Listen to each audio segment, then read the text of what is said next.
plaća 6.000 evra, ja nekom čanku plaćam. Mamu vam bre jebem lopovsku. 100.000 ljudi će da dođe ovdje da vam jebe majku. Jeste sklonili firmu i sve živo, krijete se ko pacovi i samo šaljete sa sudom izvršenja. Kako si sramota?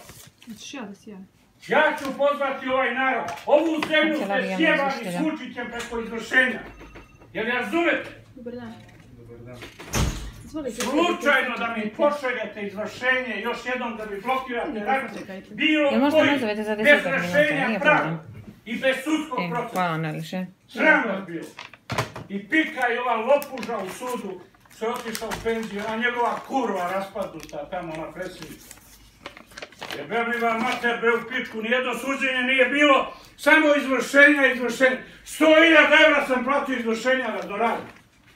Zbog govana ovdje, koji pljačkate ovaj narod.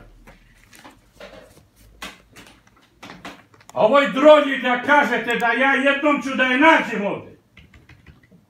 Sram vas bilo. Najlakše je pošaljati izvršenje. Zašto bre izvršenje? Ću da vidim zašto. Odem u PIO, pitam što je izvršenje, kada nemamo pojma, pitajte izvršenje. I god odem, niko ne zna. Odem u sud, ne znamo, nismo u toku, vidite kod izvršenja. Izvršitelja tražim, nema izvršenja. Pa kako to? Sutra će da bude. Pa sutra će da bude. Sram vas bilo. Tolika izvršenja, bre dođe. Opljačka ste, ubiste ovaj narod. Ubiste! Jebo vas ko vas napravi.